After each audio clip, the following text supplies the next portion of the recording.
Hello friends, আজকে আমি তোমাদেরকে বলবো ধনতেরাসের দিন কী উপায় করলে মা লক্ষ্মী এবং কুবেরের বিশেষ কৃপা তোমাদের সংসারে পড়বে।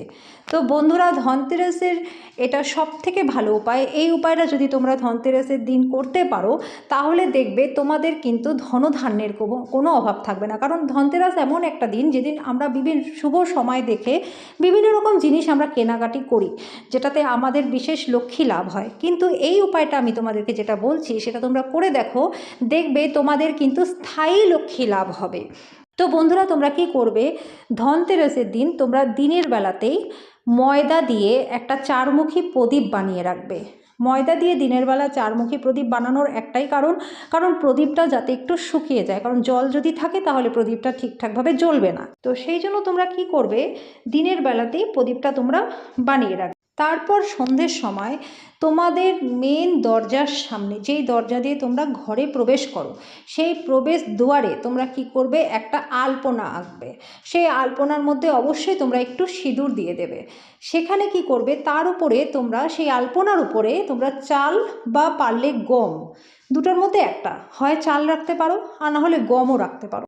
রাখার পরে তোমাদের যে চারমুখী প্রদীপটা যেটা তোমরা বানিয়েছো সেটা তোমরা ওই চাল বা গমের উপরে বসাবে। বসানোর পরে তোমরা কি করবে, সলতে দেবে সাদা রঙের সলতেরই কিন্তু এখানে প্রয়োগ হবে, অন্য কোনো কালারিং সলতা কিন্তু চলবে না। তারপর সেখানে তোমরা কি করবে, দুটো লং, দুটো গোলমরিচ, একটা কাঁচা টাকার কয়েন, একটা সাদা কড়ি তোমরা ওই প্রদীপের মধ্যে রেখে দেবে। তারপর সেই প্রদীপটা তোমরা কি করবে, সর্ষের তেল বা তিলের তেল দিয়ে জ্বালাবে। তারপর মা লক্ষ্মীর কাছে নিজেদের আয় উন্নতির জন্য প্রার্থনা জানাবে। তারপর যখন প্রদীপটা সম্পূর্ণ ভালোভাবে জ্বলে নিভে যাবে, তারপর রাত্রি 9টার পরে, এটা তো কাজটা তো তোমরা সন্ধ্যার সময় করলে, তারপর রাত্রি 9টার পরে তোমরা কি করবে, সেই প্রদীপটা সম্পূর্ণ জ্বলে যাওয়ার পরে তোমরা সেখান থেকে কড়িটা, একটা টাকার কয়েন উঠিয়ে নেবে। নিয়ে তোমরা কি করবে, তোমরা সেটা তোমাদের লকারের উত্তর পূর্ব কোণায় রেখে দেবে। এইভাবেই সারাটা বছর ওখানেই পড়ে থাকবে, ওখান থেকে তোমরা নাড়াচাড়া করবে না, ওভাবে পড়ে থাকবে।